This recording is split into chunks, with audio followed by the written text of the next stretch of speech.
এক মহাকাব্যিক গণ অভ্যুত্থানের মাধ্যমে বাংলাদেশ নামক রাষ্ট্রের পুনর্জন্ম হয়েছে 2024-এর বর্ষা বিপ্লবের মাধ্যমে। বাংলাদেশের তরুণ প্রজন্ম, যাদেরকে জেনারেশন জি নামে ডাকা হয়, তারা 2024-এর জুলাই আগস্টে বাংলাদেশের 56,000 বর্গমাইল জুড়ে আবাবিল পাখির মতো মুক্তির দূত হয়ে নেমে এসেছিল। 1400 মানুষের আত্মত্যাগ, 25 থেকে 35,000 মানুষের অঙ্গহানি, অগণিত প্রিয়জনের অশ্রু জলে সিক্ত হয়ে জুলাইয়ের মহাবিজয় এসেছিল। বাংলাদেশ থেকে নিষ্ঠুর এক দানবীয় স্বৈরশাসনের অবসান হয়েছিল।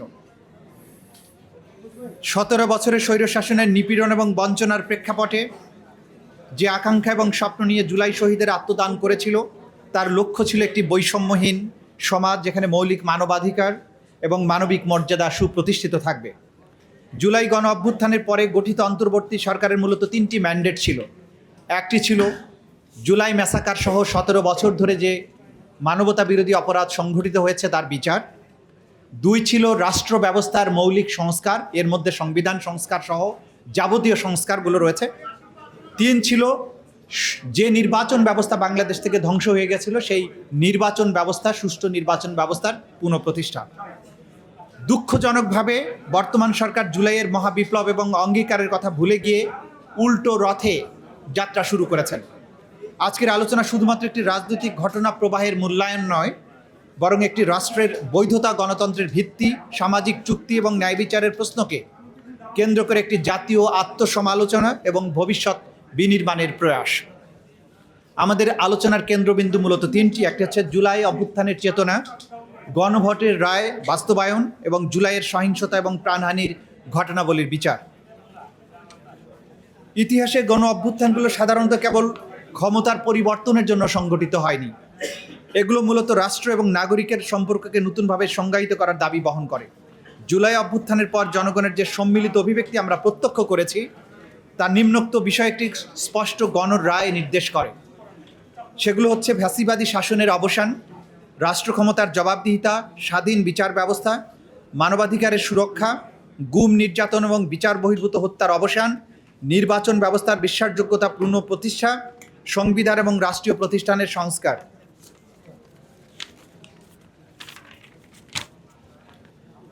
কোনো আন্দোলনের প্রকৃত সাফল্য তার তাৎক্ষণিক রাজনৈতিক ফলাফলে নয়, বরং তার মূল্যবোধগুলো কতটা প্রাতিষ্ঠানিক রূপ লাভ করলো তার উপরে নির্ভর করে। সেই অর্থে জুলাই গণ অভ্যুত্থানের চেতনা বাস্তবে রূপ দিতে হলে নিম্নবর্ণিত পদক্ষেপগুলো নিতে হবে। সেগুলো হচ্ছে রাষ্ট্রীয় প্রতিষ্ঠানসমূহ স্বাধীন এবং কার্যকর করা, স্বাধীন, শক্তিশালী, কার্যকর বিচার ব্যবস্থা প্রতিষ্ঠা, মত প্রকাশের স্বাধীনতা নিশ্চিতকরণ, বৈষম্যহীন নাগরিক অধিকার নিশ্চিতকরণ, মানবাধিকারের সুরক্ষা এবং মানবাধিকার লঙ্ঘনের প্রতিকার, সুদৃঢ় প্রাতিষ্ঠানিক ব্যবস্থার প্রতিষ্ঠা, অংশগ্রহণমূলক গণতান্ত্রিক সংস্কৃতির স্থায়ী রূপ প্রদান, গণ আন্দোলন বা বিপ্লবের ইতিহাস পাঠ্যপুস্তক এবং সাংস্কৃতিক মাধ্যমে প্রতিফলন। গণভোটের রায় বাস্তবায়ন এবং রাষ্ট্রের বাধ্যবাধকতা। গণভোটের রায় জনগণের সার্বভৌম ইচ্ছার সাংবিধানিক এবং রাজনৈতিক প্রকাশ। সাধারণ অর্থে গণভোট বলতে সংবিধান সম্মত একটি আনুষ্ঠানিক প্রক্রিয়াকে বোঝায়, যেখানে জনগণ সরাসরি কোনো জাতীয় প্রশ্নে গুরুত্বপূর্ণ মতামত প্রদান করে। কিন্তু রাজনৈতিক দর্শন এবং গণতান্ত্রিক তত্ত্বে গণভোট আরও গভীর অর্থ বহন করে। যখন কোনো জাতি স্বতঃস্ফূর্তভাবে রাস্তায় নেমে একটি রাজনৈতিক ব্যবস্থা প্রত্যাখ্যান করে এবং নতুন রাষ্ট্র ব্যবস্থার দাবি তোলে, তখন সেই ঐক্যবদ্ধ জনমত কার্যত একটি রাজনৈতিক গণরায়ে রূপ নেয়। গণতন্ত্রের মূল শক্তি সংখ্যাগরিষ্ঠতা নয়, বরং এর মূল শক্তি জনগণের সম্মতি। গণভোট সেই সম্মতির সবচেয়ে প্রত্যক্ষ এবং সুস্পষ্ট বহিঃপ্রকাশ। গণভোটের রায় বাস্তবায়নের প্রশ্ন মূলত 3টি মৌলিক নীতির সাথে সম্পৃক্ত। প্রথমত, গণতান্ত্রিক বৈধতা। রাষ্ট্রের নৈতিক বৈধতা জনগণের ইচ্ছা এবং অংশগ্রহণের উপর নির্ভরশীল। দ্বিতীয়ত, সামাজিক আস্থা। যখন মানুষ বিশ্বাস করে যে তাদের মতামত বাস্তবে প্রতিফলিত হয়, তখন গণতান্ত্রিক প্রতিষ্ঠানগুলো প্রতি আস্থা বৃদ্ধি পায়। তৃতীয়ত, রাজনৈতিক স্থিতিশীলতা। জনগণের অংশগ্রহণ ও সিদ্ধান্তকে সম্মান করা দীর্ঘমেয়াদে রাজনৈতিক স্থিতিশীলতা এবং রাজনৈতিক সহনশীলতা তৈরি করে। গণতন্ত্রের প্রকৃত শক্তি নির্বাচন আয়োজনের মধ্যে নয়, বরং জনগণের সিদ্ধান্তকে সম্মান করার রাজনৈতিক সংস্কৃতির মধ্যে নিহিত। 2026 সালের যে গণভোটটি অনুষ্ঠিত হয়, সেটি ছিল বাংলাদেশের সকল রাজনৈতিক দলের ঐক্যমত্যের ভিত্তিতে স্বাক্ষরিত জুলাই সনদের প্রতিশ্রুতির একটি বাস্তবায়ন।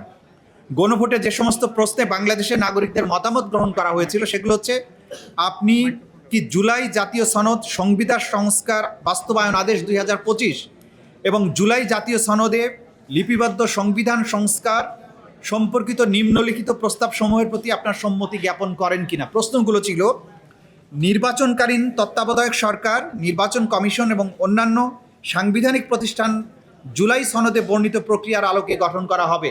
এটা ছিল নাম্বার 1। নাম্বার 2 ছিল আগামী জাতীয় সংসদ হবে 2 কক্ষ বিশিষ্ট। জাতীয় সংসদ নির্বাচনের দলগুলোর প্রাপ্ত ভোটের অনুপাতে 100 সদস্য বিশিষ্ট একটি উচ্চ কক্ষ গঠিত হবে এবং সংবিধান সংশোধন করিতে হইলে উচ্চ কক্ষের সংখ্যাগরিষ্ঠ সদস্যের অনুমোদনের দরকার হইবে। 3 নম্বর ছিল সংসদের নারী প্রতিনিধি বৃদ্ধি, বিরোধী দল হইতে ডেপুটি স্পিকার, সংসদীয় কমিটির সভাপতি নির্বাচন, মৌলিক অধিকার, বিচার বিভাগের স্বাধীনতা, স্থানীয় সরকার, প্রধানমন্ত্রীর মেয়াদ, রাষ্ট্রপতির ক্ষমতা সহ তফসিলে বর্ণিত যে 30টি বিষয়ে জুলাই জাতীয় সনদে ঐক্যমত্য হয়েছে সেগুলো বাস্তবায়নে আগামী সংসদ নির্বাচনে বিজয়ী রাজনৈতিক দলগুলো বাধ্য থাকবে। 4 নম্বর ছিল জুলাই জাতীয় সনদে বর্ণিত অপরাপর সংস্কার রাজনৈতিক দলগুলোর প্রতিশ্রুতি অনুযায়ী বাস্তবায়িত হবে। দেশের 68.59 অর্থাৎ 68.59% মানুষ এই হায়া ভোটে ভোট দিয়েছিল। দেশের সংখ্যাগরিষ্ঠ মানুষের অভিপ্রায়ের পরম অভিব্যক্তি রূপে এই গণভোটের রায় বাংলাদেশের সরকার এবং সকল নাগরিকের জন্য অবশ্য পালনীয়। ক্ষমতার উৎস যে জনগণ, সেই জনগণের রায় এবং ম্যান্ডেট উপেক্ষা করা রাষ্ট্রদ্রোহিতা এবং জাতির সাথে বিশ্বাসঘাতকতার শামিল। জুলাই গণহত্যার বিচার। সভ্য রাষ্ট্রের অন্যতম বৈশিষ্ট্য হলো রাষ্ট্র তার নাগরিকের জীবনের নিরাপত্তা নিশ্চিত করবে এবং গুরুতর মানবাধিকার লঙ্ঘনের অভিযোগের ক্ষেত্রে নিরপেক্ষ এবং কার্যকর তদন্ত নিশ্চিত করবে। আন্তর্জাতিক আইনের একটি মৌলিক শিক্ষা হচ্ছে there can be no lasting peace without justice. ন্যায় বিচার ছাড়া কখনো শান্তি প্রতিষ্ঠিত হবে না। এখানে আমি আইনগত অনেকগুলো বিষয় আলোচনা করেছি যেগুলো আমি স্কিপ করে যাচ্ছি সময়ের প্রয়োজনে। এগুলো একাডেমিক অনেকটা, সে কারণে আমি স্কিপ করে যাচ্ছি। আমি যেখান থেকে আবার পড়ছি সেটা হচ্ছে United Nations updated principal for combating impunity. এইখানে কিছু কথা বলেছে যেগুলো ট্রানজিশনাল জাস্টিসের শর্ত হিসাবে ব্যবহৃত হয়। ট্রানজিশনাল জাস্টিসের শর্তগুলো হচ্ছে যে সত্য জানার অধিকার, 2 হচ্ছে বিচার পাওয়ার অধিকার, 3 হচ্ছে ক্ষতিপূরণ পাওয়ার অধিকার, 4 হচ্ছে পুনরাবৃত্তি অপরাধের রিকারেন্স রোধ প্রতিরোধের অধিকার। এগুলো ট্রানজিশনাল জাস্টিসের 4টি মৌলিক স্তম্ভ হিসাবে বিবেচিত। বাংলাদেশে আমরা ট্রানজিশন পিরিয়ডে আছি। যদি ট্রানজিশনাল জাস্টিস এনশিওর করতে হয় এই কাজগুলো আমাদেরকে করতে হবে। এরপরে আরও কিছু লিগ্যাল আসপেক্ট আমি স্কিপ করে যাচ্ছি। এরপরে আমি যেটা বলছি যে বাংলাদেশে 2024 সালের বিপ্লব চলাকালে 1400 মানুষকে হত্যা, 25 থেকে 35 হাজার মানুষকে আহত করার মাধ্যমে দেশব্যাপী যে ভয়াবহ অপরাধ সংঘটিত হয়েছিল, জাতিসংঘের ফ্যাক্ট ফাইন্ডিং কমিটি সেটিকে ওয়াইড স্প্রেড এবং systematic attack on civilian population বলে চিহ্নিত করে এটাকে ক্রাইমস অ্যাগেনস্ট হিউম্যানিটি বা মানবতা বিরোধী অপরাধ হিসাবে চিহ্নিত করেছিল এবং তারা সুপারিশ করেছিল এটা উপযুক্ত আদালতে এই ক্রাইমস অ্যাগেনস্ট হিউম্যানিটির বিচার করতে হবে।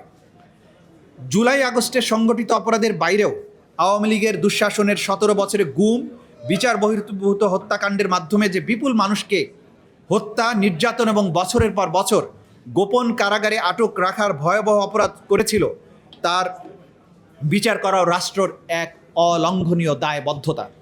সুতরাং জুলাইয়ের গুরুতর মানবাধিকার লঙ্ঘন ও বেআইনি হত্যাকাণ্ড, গুম, বিচার বহির্ভূত হত্যাকাণ্ড, ক্রসফায়ার সহ আন্তর্জাতিক আইনের অধীনে সংগঠিত অপরাধের যে বিস্তর অভিযোগ ও প্রমাণ রয়েছে তার তদন্ত এবং বিচার দ্রুততম সময়ের মধ্যে সম্পন্ন করতে হবে। রাষ্ট্র সংস্কার ছাড়া বিচার অসম্পূর্ণ। শুধু বিচার করলেই হবে না, রাষ্ট্র ব্যবস্থার প্রয়োজনীয় সংস্কার ছাড়া অপরাধের পুনঃসংগঠন বা রিকারেন্স রোধ করা অসম্ভব ব্যাপার। যে প্রতিষ্ঠানগুলো অপরাধ সংগঠিত হতে দিয়েছে কিংবা সহায়তা করেছে তাদেরও সংস্কার করতে হবে। যেমন নিরাপত্তা বাহিনীর জবাবদিহিতা নিশ্চিত করতে হবে। এগুলো কেন করতে হবে আলোচকরা এগুলো ডিটেইল বলবেন। গোয়েন্দা সংস্থার আইনি কাঠামোর সংস্কার করতে হবে। নির্যাতন বিরোধী কার্যকর ব্যবস্থা প্রতিষ্ঠা করতে হবে। গুম প্রতিরোধে আইন প্রণয়ন এবং গুমের বিচারে কার্যকরী আইনি কাঠামো তৈরি করতে হবে। সাক্ষী সুরক্ষার প্রয়োজনীয় পর্যাপ্ত ব্যবস্থা গ্রহণ করতে হবে। ডিজিটাল নজরদারি আইনের অপপ্রয়োগ রোধে যথাযথ ব্যবস্থা গ্রহণ করতে হবে। এখানে একটা তথ্য আমি দিয়ে রাখি, এনটিএমসি বলে যে রাষ্ট্রীয় প্রতিষ্ঠান আছে, বাংলাদেশ টেলিকমিউনিকেশন মনিটরিং সেন্টার, বাংলাদেশের যত গুম হয়েছে প্রত্যেকটা গুমের মনিটরিং সার্ভেইলেন্স এই প্রতিষ্ঠান থেকে করা হয়েছে। নিখুঁতভাবে ব্যক্তিকে আইডেন্টিফাই করে তারপরে তাকে গুম করা হয়েছে, পরবর্তীতে তাকে হত্যা করা হয়েছে। এই এনটিএমসির আইনি কাঠামো আজ পর্যন্ত সুস্পষ্ট করা হয়নি। এগুলো আলোচকরা বিস্তারিত বলবেন। অপরাধ সংগঠনের পক্ষে বয়ান বা ন্যারেটিভ উৎপাদনকারী গণমাধ্যমের জবাবদিহিতা নিশ্চিত করতে হবে। একটি সভ্য রাষ্ট্রের পরিচয় নির্ধারিত হয় সে তার ভুক্তভোগীদের সাথে কেমন আচরণ করে তার উপরে। তাই রাষ্ট্রের কর্তব্য হচ্ছে নিখোঁজ ব্যক্তিদের শেষ পরিণতি সম্পর্কে অবহিতকরণ। আমরা জানি না কোথায় আছেন ইলিয়াস আলী, কোথায় আছে মুকাদ্দাস ওয়ালিউল্লাহ। এটা রাষ্ট্রের দায়িত্ব এই সম্পর্কে অবহিতকরণ। নিহতদের পরিবারকে স্বীকৃতি, আহতদের চিকিৎসা প্রদান, ক্ষতিগ্রস্তদের পুনর্বাসনের ব্যবস্থা, অপরাধী, ভিকটিম ও বিচার সংক্রান্ত যাবতীয় তথ্যের সংরক্ষণ, এগুলো যাতে ইতিহাসে সংরক্ষিত থাকে। মানসিক স্বাস্থ্যসেবা, যারা ট্রমার মধ্য দিয়ে গিয়েছেন তাদের মানসিক পুনর্বাসন বা স্বাস্থ্যসেবার ব্যবস্থা, ভিকটিমের জন্য যথাযথ ক্ষতিপূরণের ব্যবস্থা। আমাদের করণীয় কি এখন? জুলাই অভ্যুত্থানের গণরায় বাস্তবায়নের জন্য প্রয়োজন 1 জুলাই সনদে বিঘোষিত প্রতিটি রাষ্ট্রীয় সংস্কার অবিলম্বে বাস্তবের উদ্যোগ গ্রহণ, ইনক্লুডিং কনস্টিটিউশনাল রিফর্ম। 2 গণহত্যা এবং মানবতা বিরোধী অপরাধের কার্যকর বিচার নিশ্চিত করা এবং চলমান বিচার প্রক্রিয়া কোনো রকম দীর্ঘসূত্রিতা ছাড়া সম্পন্ন করা। 3 জুলাইয়ের চেতনা, জুলাইয়ের অঙ্গীকার অনুযায়ী সংবিধানে জুলাইয়ের চেতনার যথাযথ প্রতিফলন নিশ্চিতকরণ। 4 জুলাইয়ের ইতিহাস এবং আত্মত্যাগের কাহিনী চিরস্মরণীয় করে রাখতে সাহিত্য, পাঠ্যপুস্তক, নাটক, সিনেমা সহ সকল সাংস্কৃতিক মাধ্যমগুলোতে জুলাইয়ের কাহিনী তুলে ধরা। 5 জুলাই জাদুঘর অবিলম্বে চালু করা। 6 জুলাইয়ের শহীদ, আহত, ক্ষতিগ্রস্ত ভিকটিম পরিবারের যথাযথ স্বীকৃতি, ক্ষতিপূরণ এবং রাষ্ট্রীয় পৃষ্ঠপোষকতা প্রদান। 7 জুলাই বিপ্লবের আলামত, ডকুমেন্টস এবং ইতিহাস জাতীয় আর্কাইভে সংরক্ষণ করা। 8 বিচারে সাজাপ্রাপ্ত আসামিদের সাজা দ্রুততম সময়ের মধ্যে কার্যকর করা। 9 পলাতক আসামি ও সাজাপ্রাপ্তদের দ্রুততম সময়ে গ্রেপ্তার, বিদেশে পলাতক আসামিদের বহিঃসমর্পণের মাধ্যমে বাংলাদেশে ফেরত আনার ব্যবস্থা গ্রহণ করুন। ন্যায় বিচারের মূল দর্শন প্রতিশোধ নয়, সত্য প্রতিষ্ঠা, প্রতিহিংসা নয়, জবাবদিহিতা, বিভাজন নয়, জাতীয় সংহতি নিশ্চিতকরণ। ন্যায় বিচার কেবল অতীতের হিসাব চুকিয়ে দেয় না, ন্যায় বিচার ভবিষ্যতের জন্য একটি নৈতিক সীমানা নির্ধারণ করে দেয়। রাষ্ট্র যখন ন্যায় বিচার প্রতিষ্ঠা করে তখন সে কেবল অপরাধীর বিচার করে না, সে ভবিষ্যৎ প্রজন্মকে একটি বার্তা দেয় যে কোনো ক্ষমতাই আইনের ঊর্ধ্বে নয় এবং কোনো অপরাধী প্রতিকারবিহীন নয়। এই নিবন্ধে প্রস্তাবিত বিষয়গুলো কার্যকর করার মাধ্যমে আমরা বাংলাদেশ থেকে বিশ্বকে একটি বার্তা দিতে চাই যে বাংলাদেশ ন্যায় বিচারের পক্ষে এবং যে অপরাধ সংগঠিত হয়েছে তা আর কখনো এই মাটিতে সংগঠিত হতে পারবে না। Never again. আপনাদের সবাইকে ধন্যবাদ।